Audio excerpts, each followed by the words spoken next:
Le docteur Anne-Gaëlle Venier est médecin de santé publique et spécialiste de la prévention et du contrôle des infections. Elle exerce à Bordeaux au sein du CEPIAS Nouvelle-Aquitaine depuis 15 ans où elle apporte son appui aux établissements de sa région. Elle coordonne aussi la mission nationale Matisse sur le plan médical et œuvre par ce biais à la promotion des bonnes pratiques et à la mise à disposition d'outils d'évaluation, de formation et de communication pour les professionnels de santé. Anne-Gaëlle Venier vient de publier aux éditions Le Coudrier un livre intitulé « Éviter les contaminations lors des soins ». L'idée est venue des éditions Le Coudrier qui m'ont contacté à l'automne 2020. Ils voulaient que j'écrive un livre qui explique simplement aux professionnels de santé l'hygiène des mains. Et en fait, en discutant ensemble, on est plutôt parti sur un livre qui explique aux professionnels de santé les différentes façons d'éviter de se contaminer lors des soins et de contaminer les autres. L'objectif, c'est de donner des clés aux professionnels pour qu'il identifie dans sa pratique les situations qui sont les plus à risque pour lui et qu'il puisse savoir quoi faire. Donc il y a 6 chapitres. Le premier, qu'on vraiment donne la base scientifique avec qu'est-ce qu'une bactérie, qu'est-ce qu'un virus, quels sont les réservoirs, les modes de transmission. Les autres chapitres vont balayer l'hygiène des mains, les équipements de protection, précautions standards, précautions complémentaires, mais aussi les antiseptiques, comment gérer son matériel, comment entretenir son environnement. Et la dernière partie donne des pistes pour s'améliorer et progresser.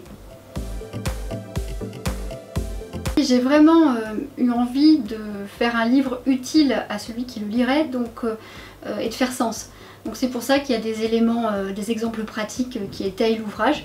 Et pour le côté historique, c'est petit, c'est des petites introductions pour chaque chapitre pour resituer un peu toutes ces pratiques de précaution et de prévention qu'on a actuellement dans l'histoire, dans notre histoire médicale, l'histoire des soins, l'histoire des innovations scientifiques. Finalement, on pourrait dire qu'il y en a 2 types. Il y a les freins liés au contexte, les locaux, le matériel, l'organisation qui ne nous aident pas. Et puis il y a aussi les freins individuels. On peut ne pas avoir conscience du risque, avoir des doutes ou manquer d'informations. Finalement, on doit forcément à un moment donné dans son quotidien rencontrer un frein. Ça nous arrive à tous et c'est humain.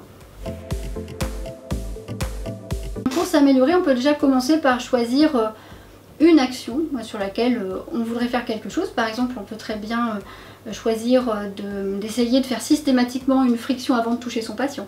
Ou quand c'est l'hiver et qu'on est hors Covid, de mettre un masque à chaque fois qu'on tousse et qu'on doit prendre en charge des patients. Donc une fois qu'on a choisi ça, on se pose la question, pourquoi est-ce que je ne le fais pas systématiquement? Et forcément, on va avoir une réponse qu'on va s'auto-donner. Et ensuite on se dit mais pourquoi et encore pourquoi, et à la fin quand on arrive vraiment au dernier pourquoi, on dit finalement je ne sais pas, on arrive sur les dernières causes profondes et c'est là-dessus qu'on va pouvoir agir. Merci. C'est vrai que ça peut aussi s'adresser aux directeurs, aux cadres, aux chefs de service ou même aux enseignants en santé. J'espère vraiment en tout cas que ce livre pourra intéresser les lecteurs et les aider à progresser. Le livre, paru le 14 septembre, est disponible sur le site des éditions Le Coudrier et dans toutes les bonnes librairies.